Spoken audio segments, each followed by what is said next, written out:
Spinning. Welcome back to another episode of TikTok Famous Podcast. I am your host, Meredith Willits, and I am here with Tina Maddigan. She has performed on Broadway. She's award-winning. She was Sophia in Mamma Mia. She has interviewed Denzel Washington. She's interviewed Matt Damon. You have no idea what you're about to watch today, so stay with us.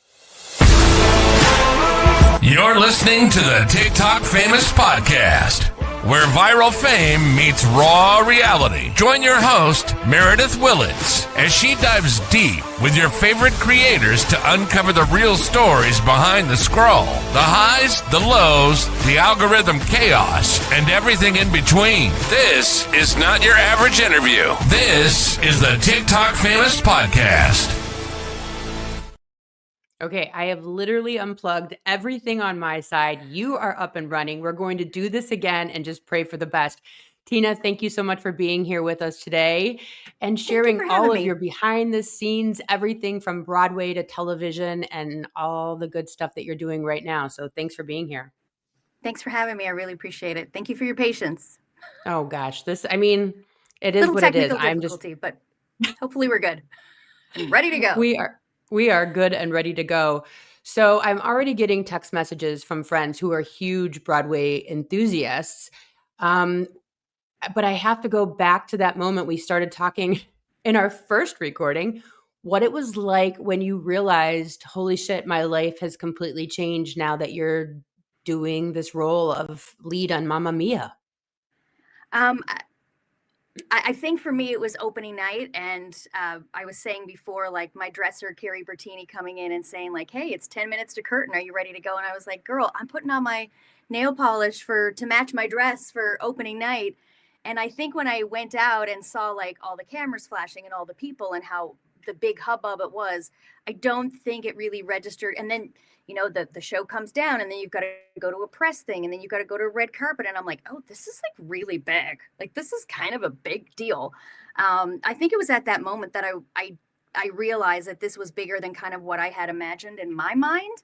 And that there was probably expectations that I needed to live up to. And I was ready to step up to the plate and raise to those expectations. But I think for me, the difference in Canada and America is actually a little bit different. So things in Canada seemed a little bit slow paced when we were out on the road. And then when you get to the States, like everything is flashbulbs. And that's kind of what that life seems to be like. I just got to keep swimming. I just got to keep swimming.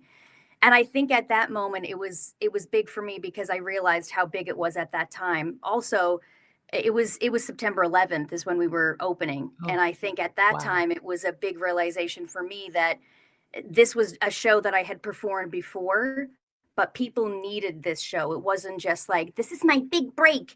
It didn't feel like that for me at the time when I stepped out on stage. But then when I started realizing the effect that the show was having on people that really needed it during such a hard time in America, it made me feel like I needed to spend an hour or two at the stage door because people wanted to share their stories with you about what they were going through. And I think at that time, I realized the effect that it can have on not just the older generation, like moms and dads, but the younger generation of, there was a young girl that was really influenced by the show. And Katie Couric arranged for an interview. We gave her a day at the theater. She stayed in my dressing room. We did her hair. We brought her out on stage. But, she'd lost her dad in 9/11 and her dream was to be on Broadway. So I think when things like that start happening, you're realizing it's not just about the Broadway show. It's about the effect that you can leave with people when the curtain comes down. So that's what I think it was for me. Yeah. I mean, wow, like what a memorable moment. I didn't know that. That's crazy. And I think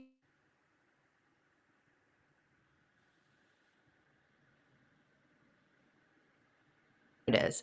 People take something completely different, or people need art for completely different reasons. And we might never know why. We might never know what is touching a person for art or theater or music or any of these things. One of the questions I got was about being a Broadway actress. They wanted to know does every single role have an understudy? Like if someone gets sick, like is there someone that's always prepared in the background for if something happens? So on Broadway, yes, 100%. There's usually Wow. anywhere from 3 swings to 8 swings, maybe. And Wow. I know for me as a performer, I could never do the job of somebody that is a swing in a show. When you are a swing, you're hired to cover a certain amount of roles. And so one person on one hire may have to cover 5 different roles. And in those 5 different roles, there may be 3 ensemble people and 2 lead people. So let's say if Sophie calls out, there's usually three people know the role. If this girl is out, then this girl gets to go in. And if she is doing another track, then the third version has to go in. So there's always Wow. usually 3 people that know a leading part, and then there's always 5 people that know any of the chorus parts. So the show, it has to keep going. During COVID, when people were not aware of what was really going on with COVID, there was a lot of people going down, and there was some of the swing people were coming off stage after singing a lead part and changing into their ensemble gear, going and doing a dance part, and then switching into their lead clothes and then going back out again. That's the job of a swing. I'm telling you, it is a special skill, and I commend anybody that does it because the show cannot go on without our swings. They're extremely important for the industry of performing on live stage. Yes. So you sit there and you think, "Oh my gosh, you have the role." But the swing people have to know all these parts and then Yeah. sometimes change character. Like you go in, you're Sophia, you're Sophie, you're going in, you know your method, you're in Yeah. your whatever for the Uh-huh. they have to go and be this person and that person and then change clothes and become another person. Like that's insane. Yeah. And the crazy thing is too is that sometimes it'll happen in the middle of a show. There'll be an injury. There was one time somebody went through a trap door and broke her ribs. They paused the show for a minute. They got the understudy suited up, and within seconds she was on stage and ready to go. I mean, I can't imagine being like in the middle of defying gravity, and then you come down and the trap door comes down. You're like, oh, her ribs broke. Oh, and the understudy goes on. So just think of that actor that's sitting behind stage. He's probably watching episodes of Stranger Things or Schitt's Creek, and then they're like, "We need Meredith to the booth, please. You're on ASAP." She doesn't know what role. She goes into the wig room, and they're dressing her for Elphaba. There's no time to look in her binder. There's no time to look in her notes. She needs to be on, Oh, on, on, and all of a sudden, they're like, there's an announcement. The role, usually played by Tina Maddigan Mayer, tonight will be played by Meredith. The show will, this type of thing. So, and that's when big things on Broadway.com started happening. Did you hear that somebody broke their ribs and the understudy had to go on and she was amazing? So, things like that to me also make theater really, really exciting and keeps you on your toes and makes it feel so alive and there. Um, I don't I don't really wish anybody to break their ribs because that is a singer's like nightmare. But yeah, it is to me it is astounding. Now I have lived the standby life, which is different. For the wedding singer, I was hired to be Laura Benanti's stand-in for Drew Barrymore. So I was on a principal contract. I made the same amount of money as Laura did, and then some because you're a standby. So if Laura calls out, I'm ready to go in, but that is the only role that I am there for. So I sit 7 days a week on a just in case contract. And that wow. to me was, yeah, the first time I was called to go on, we were heading into the theater at like 7:15, and I had eaten a huge feed of Thai food.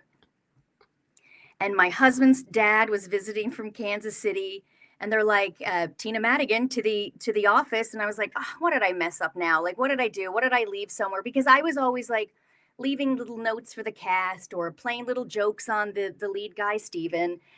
And they were like, yeah, you're on. You got to get suited up. I had no wig. I didn't have a full costume fitting, nothing. And I was like, oh my God, this is really happening.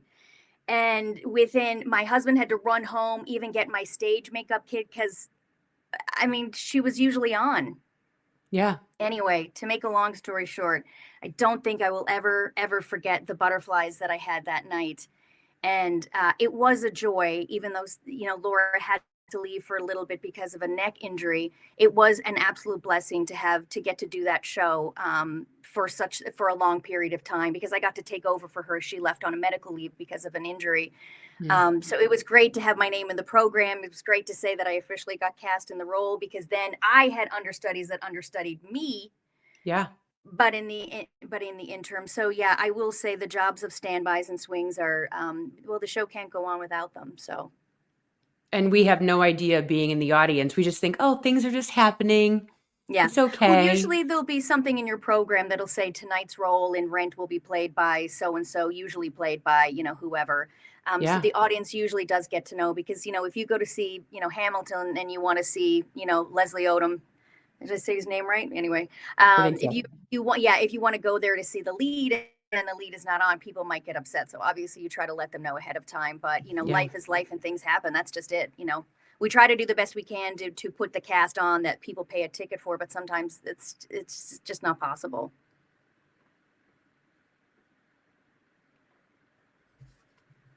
Sorry. Sometimes you freeze. So if you see me not moving, I know, it's and because sometimes you freeze too. So I'm just like, okay, I think I got the question, and we're here.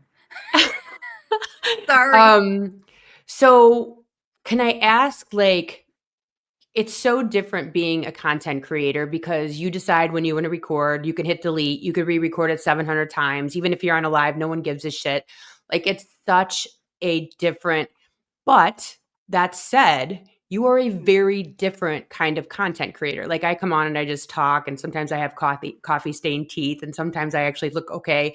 But you create characters on TikTok, which then goes to Instagram and vice versa. Right. What goes behind that, and how is your TikTok journey like kind of unfolded, and how do you use it? I know I'm asking you 3 questions, but I'm like watching you in my brain doing all these characters. Like, what is that for you? What is that about? I think for me, being a character started off at a very young age. I lost my dad really young. And I think for me, seeing my mom raising 2 kids on her own, I sort of wanted to step up to the plate and fill her with laughter and happiness. And I feel like SNL really did that for me. Billy Crystal, Dana Carvey, all those comedians, they were sort of the inspirations for me. And Robin Williams going forward with comedy as a whole. And when I created characters or did voices for my mom, she would smile, and obviously that was a dopamine hit for me. And then I wanted to make her keep smiling. I think that's where the love of characters started for me. And then it slowly, gradually, the Queen obviously, came out of a vocal injury, which, I mean, that was right before COVID. I was getting ready to go into a show, and I was having pins and needles in my arm. And when I went in, they were kind of like, listen, you need to have disc replacement surgery immediately. Like, there's a chance if you slip at Target, you may not walk again. So, this is pretty serious. Went in and did the surgery, and they went through the front of my neck instead of the back. They were hoping to go through the back to replace, knowing that I was a vocalist. So they let me know that, hey, listen, there's a chance that your vocal cords could be affected. And obviously they were. My vocal cords were paralyzed after that. And that was probably the most daunting thing that I could hear, was, hey, listen, the chances are pretty high that you won't sing again. And then you try to reinvent yourself, and you're like, but wait a second. And I will say this, like, my neurologist, the surgeon, Dr. Beatty was his name. He was a sweet little man. I want you to imagine like a little version of Mr. Belvedere. And he had a little bow tie, and he was soft spoken and had this sweet mustache. He used to play classical music. He has a piano at the hospital. He would play classical music before every operation. He said, it keeps my fingers limber. He just thought it was neat that we had the connection of music. Yeah. And he said, now that, this is the chance. And I just remember his face saying, I'm so sorry of all the people, for this 1% chance for it to hit somebody whose life is singing. He said, I'm so sorry, but both him and a friend of ours in our neighborhood, Dr. Yursik, connected us with the best vocal pedagogues and the best vocal doctors that we could see here in Kansas City, who got quickly on a vocal pedagogue who got quickly on, dropping that camera down into the back of your throat to see what was going on. And you could see, your vocal cords should go like this, and one was moving and one wasn't. One was just trying. So I did. I started working with a pedagogue, but my voice was very like this. So it and it was very hard to speak. And it was a little more high pitched because I was pinching to get the sound out. And then COVID came along. And then I discovered TikTok. And I started sharing my story a little bit. And it was hard to even speak through those videos. So the kids kind of did quite a few videos, just, being silly down in the basement, until I discovered actually Anna Riley OK was one of the first people that I followed. And she was just being silly and being herself. And I was like, oh my God, this is fun. I can do this all day. I can entertain myself all day. Well, the kids are doing online school. They were having fun with it. I was having fun with it. But that's where the character of the Queen came along. And I just changed her voice into a British accent. God bless you, United States of America, and God bless the Queen. That's still me till today. So I decided that the characters had a different life. They brought back something else in me that I thought was dead, which was my speaking voice. And I took the speaking voice that I was left with and created the Queen. And from there, met so many people that I now consider such lifelong friends through TikTok and through Instagram. I will say not so much through Instagram because I couldn't really get the hang of it with my ADHD, but TikTok seemed very user-friendly for me. Yep. Easy to post, easy to go in and edit and do all the things. So I did. I found a love in TikTok, and I think the characters just became more and more. And even like somebody would suggest, hey, you should create a character that loves hot dogs. And I was just like, oh, I wonder what that character looks like. And it just made you keep thinking. And it kept my brain busy during COVID. And it was fun to be supported by the audience of people that sort of embraced it and made you feel foolish again. So that really, for me, the characters are just a place where I just love to live. I love singing. I love doing all that stuff. I love teaching so much. But for me, I would rather be doing this interview as a character than myself. But I feel like as we get older, we start saying, why am I so embarrassed that I've put on weight? Why am I so embarrassed that my boobs are no longer as perky as they used to be? And you start to get that no F's kind of attitude. And if 100%. Anything, that's where Stupid Face came from, was just like, I'm ridiculous. I'm not everybody's cup of tea, but this is who I am. And then I started going, well, if I feel like this, maybe there's other people out there that feel like this. They feel stupid. No. I couldn't do a podcast. No. I couldn't stand in front of people and talk, but you have a story to tell. So help. I want to help you get your story out. I want to help you get a little bit more confidence. So I think whether that's through characters or whether that's through online, like teaching, which I've been loving doing, I think that's kind of the joy that the characters have sort of brought to me. I mean, I'm sitting here looking at racks and Tupperwares of wigs and costumes and props, and there's my Mamma Mia boots just there. But I feel like it's not just the props that make people laugh or make the character come to life. You really do have to breathe a little bit of backstory into the Queen. Why is she on TikTok? Yeah, right. You know what I mean? And I was just like, well, my son, Charles, is an idiot. Now she's got a New York accent. But I think for me, it was just really fun to kind of create the different layers that a character could have. And there's more characters to come. When something like Chit goes viral online, I'm like, oh my God, I want to hop on that. I want to see how close to that character I can get that impression. And if anything, I feel like the vocal paralysis almost helped strengthen my vocal cords even more. So not that I can perfect his mannerisms and success, but I get a thrill out of trying to mimic somebody else's sound. So that doing impressions is a real high for me. I love that. You also, oddly, were turned down for a job as an usher at the very place that they.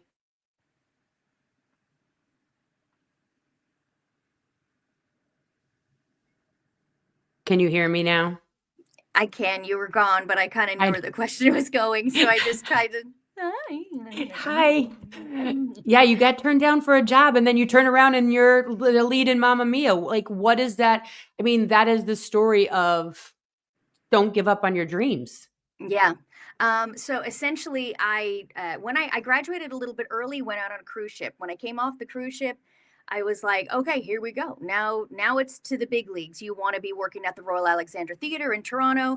And I was like, so how can I best know the theater? How can I best get to know the people? I was like, apply for an usher job. So I applied for an usher job and of course got, rejected. And I was just like, wow, that's so weird. I want to inquire about that. And I wrote to them and I was like, hey, I was just wondering, what did I miss out on? Is it some kind of benefit I don't have? Is there a paperwork I didn't fill out? And they were like, no, you just kind of don't have the qualifications to be an usher. Now, I did not know we needed qualifications to be an usher. I thought it was just people that loved theater and wanted to be friendly and could greet people and probably knew their alphabet. Well, maybe they knew how long I had to go A, B, C, D, E, F. Oh, you're in row 6, right? Right. I don't know. Right. Maybe that's what it was. But yeah, I think for me, getting turned down for that usher job was kind of a kick to the can. And I was like, okay, I guess I got to go another route. And then, of course, the auditions for Mamma Mia came up, and I ended up booking the part. I mean, my agent at the time was like, "You're not right for that role," and I was like, "No, I am perfect for this role." And she was like, "I'm not submitting you," and I was like, "I'm going to the open call." Then she's like, "If you go to the open call, I'm going to drop you as a client." And I said, "Then consider me gone." Stop it. Yeah, and I went to the open call, and like 3 days later, I got a phone call from her, and she goes, "Well, you broke every rule." And I was like, yep, I know. I went to the open call and she said, well, you got a call back. So I guess I'll eat my words. So that's kind of how that went. And, it was probably. Did you fire her? I did after I booked it. Good girl. But I made sure I booked it first. Yeah, right. Yeah, it was probably a year of callbacks, honestly, for me, for Mamma Mia. But when I finally did get the part, wait, did you just say you had a year of callbacks for one role? Yeah. Holy shit. Yeah, it was almost a year. Yeah, that you're hanging on to the, oh my gosh, what if? Oh gosh, there's an open call for Rent today. I guess I'll go to that. Oh, there's an open call for Beauty and the Beast. I guess I'll go to that. Because at the time, I was equity, but it was still very difficult to get into equity auditions if you didn't have an agent that was really pushing for you. So yeah, Sandy, if you're listening,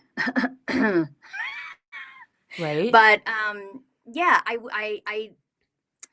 I think for me, when I walked in and ended up getting that role of Sophie and walked into the office to get my script, when she handed me the script, I said, wow, this is so weird.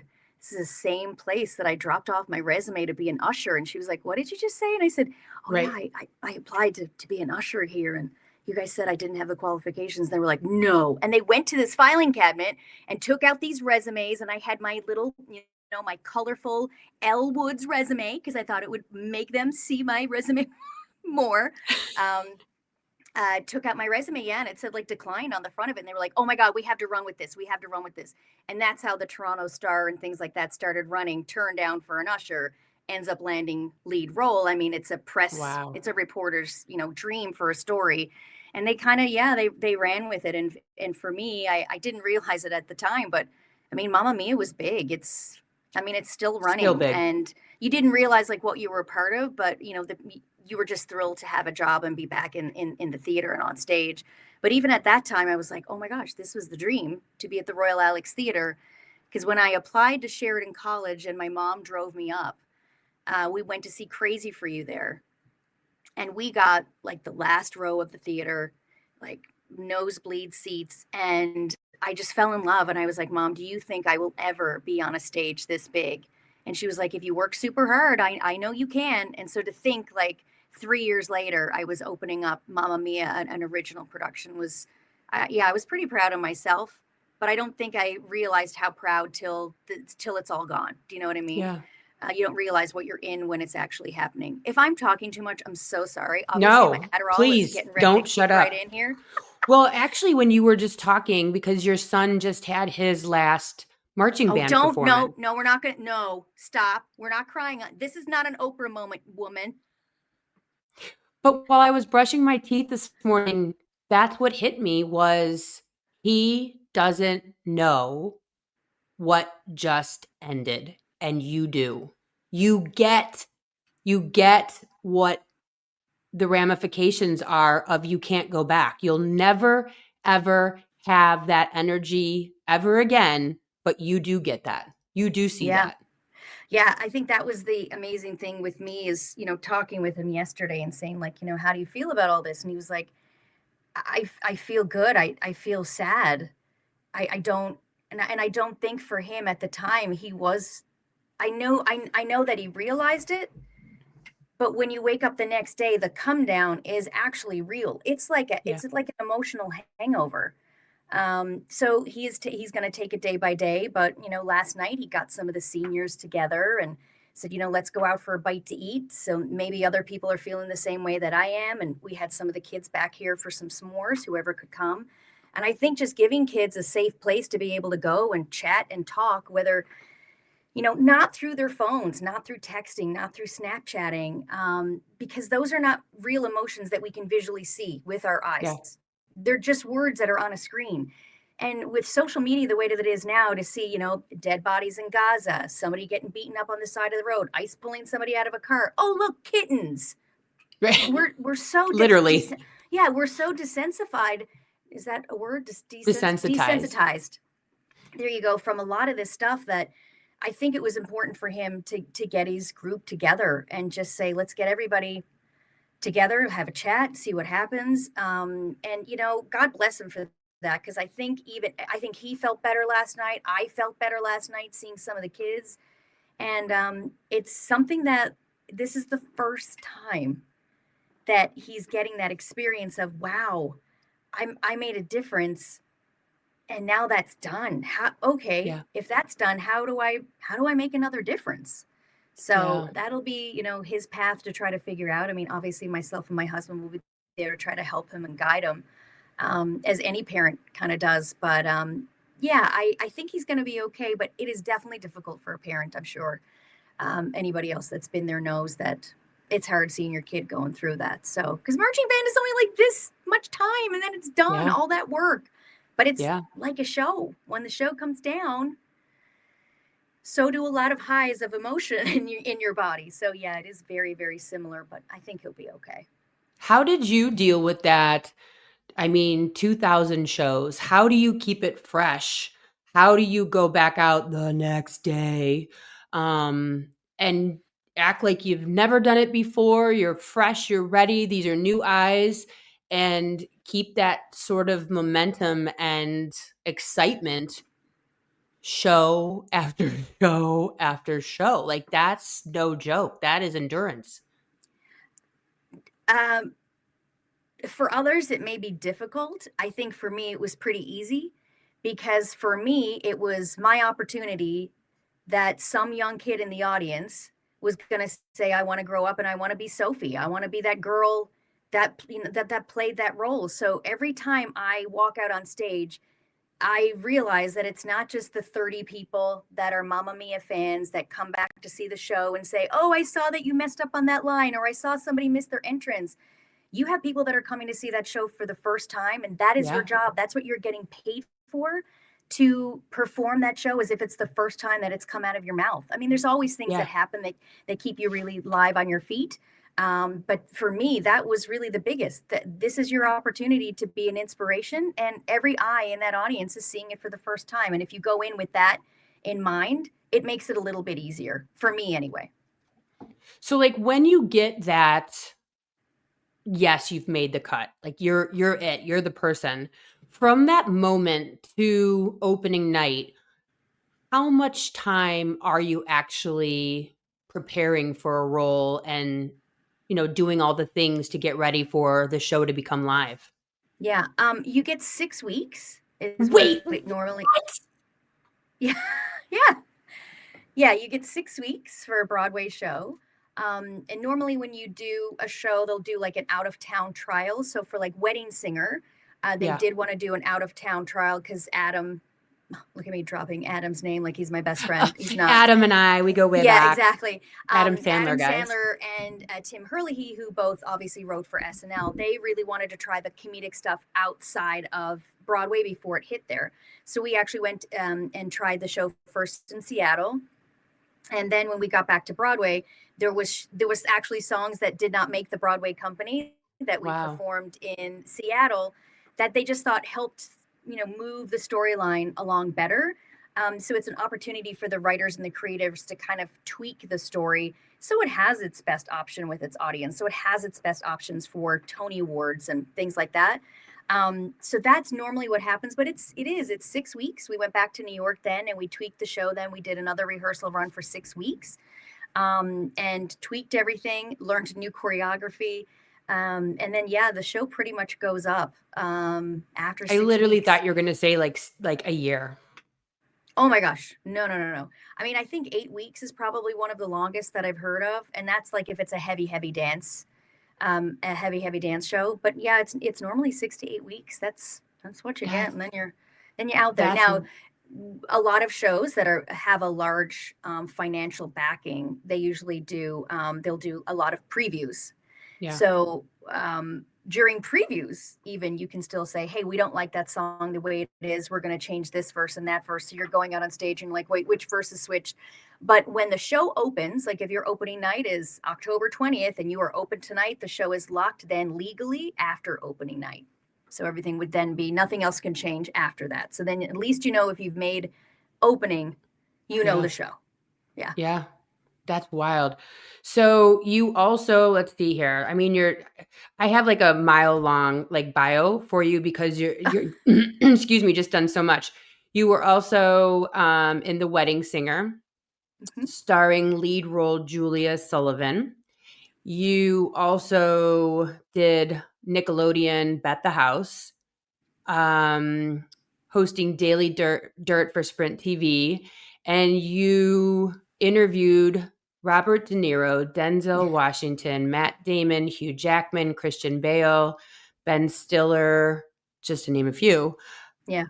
What was one of the actors that really stands out and you were like, wow, that person was really freaking generous? Like that was a moment to meet that person. Or do you like not even care because you're in there too? No, I mean, for me, especially doing those interviews, that was when I was doing The Wedding Singer. Actually, I had that job as well. And that was with Sprint TV. I mean, they're press junkets, right? So it's for their movies. So you get to go see the movie. Okay. And then you get to sit and ask them all about, the movie. I think for me, it was just, well, I don't know. How much time do you have? How much gossip do you really want to know? All of it. I have 3 hours and 74 minutes. There you go. I think for me, one of the biggest things was Hugh Jackman. And, because he had done musical theater as well. Yeah, he's a musical theater guy. Exactly, yeah. And so when I got to go in and interview him, right at the end of the interview, I was like, by the way, I'm auditioning for Leap of Faith. Because he was in the talks for Leap of Faith. And he's like, what? I said, oh, yeah. I said, my background is Broadway. And he goes, wait, hang on. And he tells everyone in the room, like, 1 second. He goes, what do you mean your background is Broadway? And I said, well, I'm doing The Wedding Singer on Broadway right now. And I'm auditioning for Leap of Faith. And he's like, stop. Oh my God. Can we go back and do this interview again? This would be so much different. And I was like, oh, no, that's totally, it's cool. And he's like, what are you auditioning for? And I was like, oh, I'm auditioning for your sister. And he was like, oh, you'd be a great sister, but you're too perky. You got to play my girlfriend. And I was like, whoa, wait, sign me up. And I was just like, your girlfriend. He goes, oh yeah, can you tell them? Like, I really see you as the girlfriend much more. And I was like, oh, I will be sure to tell them. Did you want to rehearse some of those lines right now? And he goes, yeah. And literally, I was like, wait, okay, I think I know some of them. And what was it he said? He said something. I was like, and this is where we would kiss, right? And he was like, yeah, do you want to make out? And, every time I kind of go through that whole thing in my head, I'm like, that actually really happened. You know what I mean? He goes, yeah, you tell them, you go for it or whatever. Anyway, I don't think Leap of Faith ended up happening. I still think they're kicking it around. A lot of things happen kind of like that on Broadway where things are getting workshopped. Oh my God, there's so many shows that I got to audition for that never really made it to anything. But he was really funny during that interview. I think another person was Paul Rudd. And Oh, Paul, I like him. I love him. yeah, He's so Paul had cool. actually come to see The Wedding Singer. So when I walked Okay. in, he was like, wait a second. I said, I know this is so weird. Like, I'm a friend of Steven's. And he goes, yeah, but where are you? And I said, yeah, you met me the other night in Wedding Singer. And he goes, but you were Julia Gulia. And I was like, yeah. And he goes, what are you doing here? I'm like, well, this is a side gig. And, this is an opportunity for me to, talk to professionals like yourself and maybe ask one question of like, hey, if you could do one thing or give one person advice, what would you do differently? Or whatever it is Right. about the career. And he's like, well, let's do something different with this interview. Like, come sit on my lap. And I was like, don't have to ask me twice, mofo. Okay. Anyway, I think those situations were really fun, really interesting. I think some people were just not nice at all. Really? But then there was people like Denzel Washington that, literally said, so you're studying acting. Are you doing straight acting? Well, I really like musical theater the best because, straight acting is a little. And he goes, straight acting is the only acting. She's doing her Denzel. Yes. And I was like, oh, yes, that's what I meant. Straight acting is the only acting. He goes, are you studying the greats? And I was like Shakespeare? Bitch, no. I hope you are, because that's really how you become a good performer, is studying the greats. And I was just like, oh my God, Jesus just spoke to me and told me I need to train harder, learn Literally. faster. And I walked out of there feeling like so invigorated, but I never did read any of the Shakespeare because it's just too damn difficult for me to read. It's just in one ear and out the other. Yeah, same. So, yeah. And when Denzel sees this, Meredith, he'll know I didn't follow through. Well, I'll tag him. He'll be like, damn it, girl. I told you. I'll tag him. I'll be like, Denzel. That was his advice, was to continue to study the greats, because even in musical theater, you should be studying where all of this art came from, where all of these moments before and where all these intentions came from. So I thought that was really interesting for somebody that had reached, the height, the pinnacle that he has. He's still telling people, study the greats. Just because you're there doesn't mean you're there. It can go away in a heartbeat. Keep studying. So I am continuing to study. What about De Niro? There's just something about De Niro. What was he like? So Robert De Niro, I've had a couple of altercations with him. Altercations. Yeah. A couple of auditions and a few interviews for some of his movies. And I think he started kind of getting familiar with my face. And I had a callback for one of his movies. God, I can't remember the name of it now. And I got called back, and it was when I went in there, I, did the lines and stuff. And he kind of does his, can I see her for, Terry or whatever it is? And I was just like, oh my God, what's happening? And he's like, yeah, I want to see her for another part. And he's like, can you come back in an hour? And I was like, I can come back whenever the F you want. Okay. Yeah. So he's like, I want you to take these sides and come back in an hour. And I'm going to have you read with another actor. So when I came back, he described, it was myself and another gentleman. And it was a scene in which I think it was a movie Matt Damon was doing with him or something. And it was supposed to be like a circle. He was explaining that it's like a circle shot of two people waltzing, and then they kind of kiss, and then into it changes the two lead characters type of thing. So this was the first time that I was this close to maybe getting a part in a movie. And it wasn't a huge part. Please, don't get me wrong. I was not like the lead in The Greatest Showman or anything. It was only a small part, but it was weird when he was like, and guys, for the camera shot, this is how close I need for you to be. And he goes, is it okay if I waltz with you? And yes, sir. It is okay. You can wrap your arms around me and teach me whatever you'd like. And I don't mean for it to sound like that. I was just like, please, whatever. And so, yeah, I'm here waltzing with Robert De Niro. And he goes, and then what I need for you guys to do is I need you to tip your heads and kind of go in close, but I need it to kind of be slow and at this kind of angle. And I was like, is this happening? Is Robert De Niro like teaching me how to do a stage kiss? Like, I was so out of my body. And yeah, then it went to this other guy, and we were waltzing, and we had to kind of do this on stage camera kiss. And he goes, okay, yeah, that was great. Can we do it again? And can we shoot her from this way? great, fine, we do it again. I never got the part. So obviously there was a bad kisser or just didn't have the right looks. But yeah, I didn't end up getting the part in the movie. But it was really fun to kind of, work with him. And he really does. He really stands back and Mm-hmm. where do He's we in go? it. You know what I mean? Like he's so in it and he's thinking 24/7. He's not a quick thinker. He really thinks about every decision that he's making, which I thought was really cool. We're also going back a really long time, and I'm trying to remember. God, as you're asking me these questions, I'm like, this is a long time ago. I wish I could say it was like a year ago, but it's not. Obviously Robert De Niro is still working and still kicking and still creating and doing all the things. So for me, he will constantly be, well, for many people, he'll be an inspiration. So yeah, it was awesome. It was very awesome. I love that. Yeah. It seems to me like as I'm talking to you and listening to the twists and turns, it's like, nope, not that way. Yep, this way over here. Right.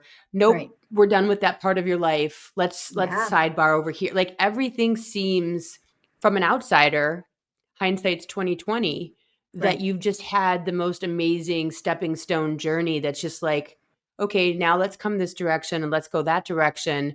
Do you feel that internally that your life has been very kind of cosmically maybe steered in certain directions?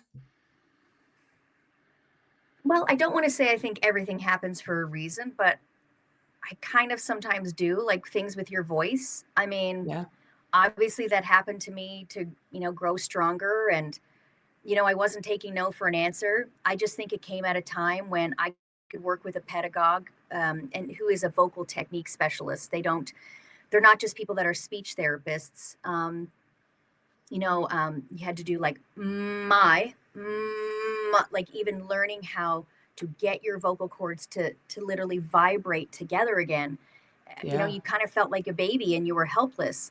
But I think for me, my biggest thing when I was little, when I was a little kid, was like I just wanted to be a mom. I couldn't wait to be a mom. So I think, both losing my voice, both, getting married, you start readjusting like yourself, like, wait a second, I got to check in with my husband because the show is running late or rehearsal is going late or whatever it is. And then when kids start coming along, for me, when I had kids, I wanted to be out of New York. I was just finding it too much. I was finding it overwhelming. There's a lot of people that have the skill of being able to balance auditions and motherhood. And for me at the time, I just wanted to be with him. I just wanted to be with my son 24 Yeah. 7. And I said to my husband, I said, I want the white picket fence and the Labrador retriever. And I just want those things. So I will say, I think, at the time when I lost my voice, I was like, wow, I gave up my career for a while to raise kids. Was God sending me a message like, hey, you made this choice? You got to take it as it comes. How bad do you want it? Yeah. And, when they started getting older and being able to work with such a specialist with my voice, I was like, no, I do want it. I do want to be able to sing to my kids. I do. I may not be Broadway caliber or in a show ever again, but okay, I do remember this. We were at the Kaufman Center and I was with two dear friends, Dana and Jerry. They're well known in the business here in Kansas City. And we were at the Kaufman Center and they were doing a Christmas sing-along. And they were standing next to me. My husband was here and I was just bawling. And they were like, oh my gosh, are you okay? Did something happen? And I said, I don't know if I will ever be able to sing a Christmas song like ever again. And I think that's when it hit me. I was like, I can't not sing Jingle Bells or Silent Night. Like, I don't need to do a CD, but just give me, and I do remember that moment with them, and they were just so, they were so, I'm not going to get emotional, but they were so supportive during that time that it made me realize that it wasn't even just for me. It hurt to even just say, to speak to them and say, will I ever sing again? And I was just like, I can't have this pain when I speak. And I think, yeah, I think that was a time when I knew my life was changing. And I think, as you're saying, as the question started off, are there times you kind of feel like you need to reinvent yourself? And I feel like I'm there again because TikTok is changing, Instagram is changing, social media is changing in itself. And it was like, my kids are changing. They're getting Yeah. older. They're making decisions of their own. They are now not I mean, I was never a mom also that was saying like, hey guys, be my puppet and dance, bitch, dance. You know what I mean? That was Yeah. never me. But I will say that now seeing that my son is going to be going off to school in a year and it's just going to be the three of us, that's going to be a totally different feeling. That's a totally Yeah. different vibe. And then in 3 years from now, I've got my daughter leaving, and then it's just myself and my husband. In my fantasy world, when I was a kid, it was never going to be just myself and my husband. I always imagined myself with a house full of kids forever. I always imagined somebody needing me, a child coming to me and saying, please open my fruit snacks. And that's no longer the phase that I'm in. I'm in the mom, I'm not sure if I have true friends. Mom, why did I not get this role? Mom, why does it feel so strange that, marching band season is over? They're asking much difficult questions, and I need to be in a headspace to be able to answer those questions. But I'm also in that headspace where it's like, okay, now how do I work on my second act? What Yeah. comes next for me? And for me, I mean, honestly, I think for a good 2 years, I mean, I was writing Suburban Update for a while, and I started just going, what is this leading to? Where is all this social media going? Because I'm not monetized. I don't make money off videos. I don't do brand deals. I'm doing Yeah. this for shits and giggles, which is why when I say to people, guys, I gotta say, it doesn't take a whole lot to click repost, to click share, to send it with a couple of friends. And when I see friends that I know are always on my page, supporting my page, you know what? They may put up a fart video that's like with 29 graphics and they've got 9 different filters on. And you know what? It may not be some kind of incredible sketch from, what's his name? Luke, Trey. Oh my God, what's his name? Trey. Oh my God. Anyway, it may not be one of those like high definition videos that you're like, oh my God, everyone should see this. They spent so much time on this video. It's the people that are there in your comments all the time that you're like, yep, I'll go to their page now and I'm gonna share their last 3 videos, because that's the way I think it should work. I feel like we should all be helping each other because it all goes around twofold. But Yeah. when you have larger creators that you've been following for a long time and you're like, bitch, I'm going in and watching your content, clicking like, share, leaving a comment. I don't even know if you've been to my page. Yeah. Actually, with my VPN, I know you've been to my page and you're just not liking or commenting or sharing. That's not a friend. This is not a friend. So I think for me, it was like, when that started happening really a year or 2 years ago, I was like, I got to find something else. It has to be something else. And that's where Stupid Face came from, Stupid Yeah. Face Studios. And I'm so excited to be busy. And I'm not like busy where it's like I'm not there for my kids. I'm still able to, it's still on my schedule, but I'm able to make a difference to other kids. And I think that's probably what my second act will be, or a tour. We're working on stuff, but I think right now teaching is just giving me a ton of life and breathing a ton of breath into what makes me happy right now. Well, totally. I mean, that's the thing is like, right, we redefine as we get older and as our priorities change and our passions, Yeah. it is like, okay, now what feeds my soul? You know what I mean? Right. I think a lot of times social media tends to be cathartic. It tends to be Yeah. almost like a video diary where you say something and that transforms you, and then people comment, and then you're like, okay, that's a challenging thing. I look at it as almost like a vlog, like a dear diary, like where am I Oh at yeah. on the planet, and then I change, Hmm. or I get that off my chest and then change. Let me see here. Let's see. I just want to get to that person's questions. It's my ex-husband's wife who's asking Oh. these, by the way. Oh wow. Um, if you could choose any show to be next, what would it be and why? There's a question. There's your Hugh Jackman question. Um, any show. I mean, I think roles that I don't know if I will ever have the opportunity to play would be like, Julie Andrews in Sound of Music. I probably have gone past that age now. Eliza Doolittle in My Fair Lady. I really do love the classics. Yeah. Not that I haven't gotten into the six vein. That's obviously not a show that's going to be casting somebody that's older. But I think for me, a joy was when MTH Theater here in Kansas City called and said, hey, do you have any interest in playing Mama Rose? And I was like, holy heck. Okay. If you're going to come back, I mean, I don't know if there's a much bigger role to come back with than Mama Rose, because a lot of people in the Broadway community joke like when you've played Mama Rose, you're ready to kind of retire. Do you know what I mean? So when Audra Mm. McDonald did it, people were saying, "Is this her swan song? Is she retiring?" I don't know if Audra McDonald will ever retire, but for me, it was a great gift from Tim Scott and MTH to test myself, because my endurance was not the same. Um, but I realized that for a role like Mama Rose, especially after just losing my mom, it was one that I really wanted to see if I could do. So I walked into it saying, "Hey, listen, I'd love to try the role.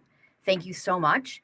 But if my voice doesn't hold up, what would you guys do?" And he's like, "Okay, great. We can work with that. We can work with that." But going in and trying was the biggest thing for me, and it was really the best thing that I could have ever done for myself, because I feel like now I proved to myself, them saying, you're the chances are like 98% you won't sing again in Wow. that kind of Yeah. kind of style.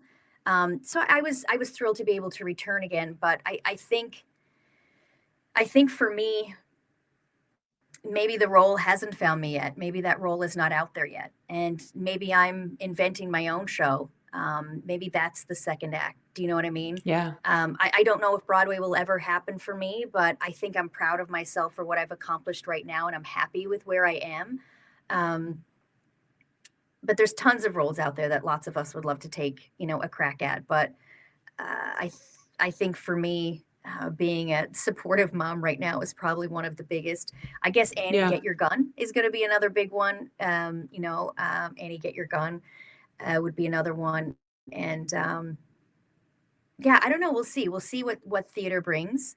I think loving the teaching right now is a big role for me, and I'm thrilled to be able to, And be you have a blessed and be, website already for that. It's stupidface.com. yeah, And stupid face, yeah. and And you people could go work there through, for like acting and so on and so forth. yeah. So we have a stupid face, so the Stupid Studios, and essentially you could do it through Zoom, which No, now you you've can't. It's a logged it. joke. Yeah, We're exactly. Now joking you've with that. exactly. But I'm so sorry to anybody that was waiting, that was so long. But we were realizing that there was lags in the laptop, which is why we rebooted Yeah. everything yesterday and literally took everything off the laptop. So obviously more work needs to be done. But usually when I do Zoom, I'm doing it through my phone. It just makes it more. It makes it easier, because there are times that I get a text from a mom that says, "Hey, listen, their audition is tomorrow. I'm so sorry, we didn't realize that you had space. Is there any way you could fit her in for a half hour?" So I may be waiting at Sadie's dance class, and I'm teaching somebody on a monologue when I'm just in the car. And I know that's Oh my not the gosh. Yeah. perfect setting, but you get the lesson, you still get the time, you still get the Yeah. intention. And there's so many kids that what I live for, Meredith, is this: when they go, "But oh, The and I'm like, aha. that's, to me, that's the biggest applause ever, is when a kid that's like 15, even 12. No, my youngest one right now I think is 9, and she was like, "Oh," she was going to audition for Mary Poppins, one of the smaller parts, to play Jane. And she was just like, "Okay, so do I go dressed as Jane?" Like, it's just even starting with those Yeah. little basic things to just go, "I'm making a difference. I'm making a difference." And I can even do it from my car. So I think that's a big role for me right now, and I'm loving that part. I love I that. don't think I And I answered think her that, like, question, but honestly, no, it did. I think that it's always about feeling that. I tell my husband it's like red light, green light. It's yeah, like like this feels good, that feels bad, this feels good, and really honoring that, and not taking crazy vocal cords as the end of life, like, and letting it right, get you down and getting in your head about it. It's just like, okay, turn the steering wheel. Let's see what's next. right.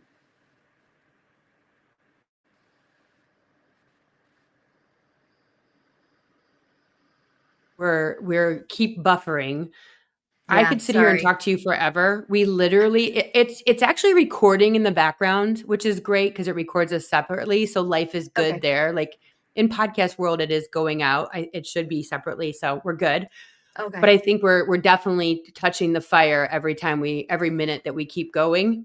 It's just Oh, like okay. you want to keep screwing with us. Yeah, Um, which freaks me out because I haven't.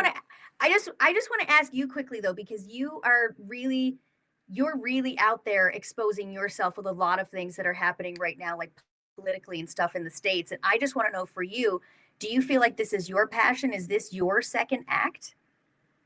I don't know.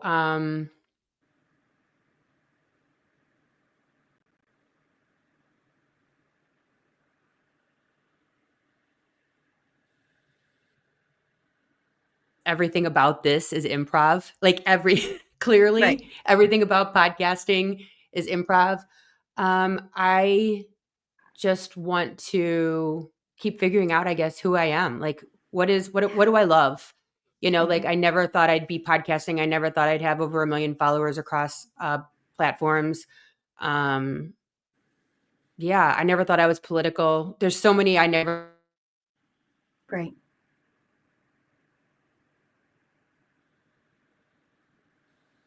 Buffering again, but I know. Sorry, and I'm trying to just keep a straight face when you're like, oh my God, did you just hear my stomach? No, I did not. Was it good? Oh, that was a big grumble. Yeah, sorry. She's like, I'm starving to death. I've been on this podcast for. Can you also hear this? Are you sloshing? No, because this is like a sitting chair, but it squeaks like terribly. I'm like, yeah, that's not going to work in this room either. Oh, the crisscross TikTok chair is fantastic. It's huge and it's quiet and it goes up and down. I'll send you the link. Crisscross. Okay. It's like you could sit crisscross applesauce. Oh, okay. I love that. Yes. So like being a Gen X, I always love to have my feet up. But yeah, I'm actually in a solid chair, but prior I was in the world's creakiest chair. And I'm like, oh, I got to move this. Because every time I move, it was like, creak. I'm like, this is not okay. Yeah.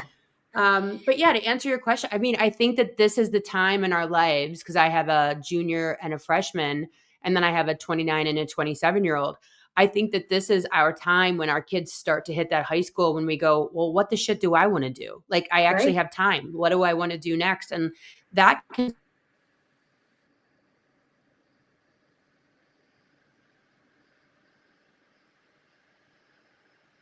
thing to actually have space to think about myself is very bizarre. It's a very bizarre feeling for me. But yeah. Am I still frozen? No. Oh my God. Hang on a second. What? She's like, hold on. Hugh Jackman is calling. He heard me speaking about him live on YouTube. Don't delete, don't disconnect anything. No, it's been plugged in, but it just said your phone is about to die. That could also have been a massive reason. But it's been plugged in for the entire weekend down here. So it's all right. That means that this cord thing doesn't work unless the light switch is on. Okay, good. Well, welcome to Hollywood there, newbie. Welcome to freaking Hollywood. I have to show you the ropes because clearly, Jesus God. Thank God it was somebody that's kind of nice. I mean, you've been so kind with all my buffering and my Wi-Fi issues and logging on and I met my mom, so Lord knows what's going on over here. But I so appreciate you coming on. You're just heaven. If you're not following Tina over at TikTok, is Tina Madlibs.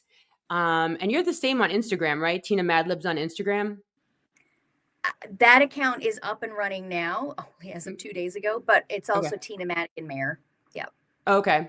Yeah. So go check her out over there, and also stupidface.com, where she's doing acting classes and giving you all the deets, all your kids. If you want get your kid in there, she's going to be able to help you out over there. But Tina, thank you so much again for spending time with me. Your resume, your pedigree is absolutely insane. I'm honored and blessed to have you on the show. And I'm honored and blessed to have you on text message as an actual friend. And so I hope that we never lose touch, because I am just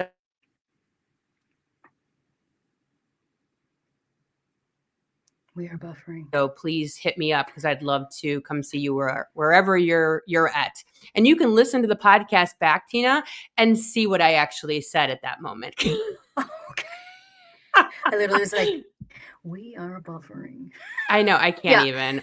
Thanks so much for following. Thank you so much. I appreciate it. And keep doing thank you. And everybody, I will see you here next week, hopefully with a little less chaos as I'm back in Chicago and under normal Wi-Fi situation. So I'll see you guys here next week. We'll come back. Thanks. Exactly. Bye, guys. Thanks for tuning in to the TikTok Famous Podcast with Meredith Willits. If you're loving the unfiltered stories and behind-the-scenes truths, be sure to subscribe, leave a review, and share the show. Until next time, let's get famous.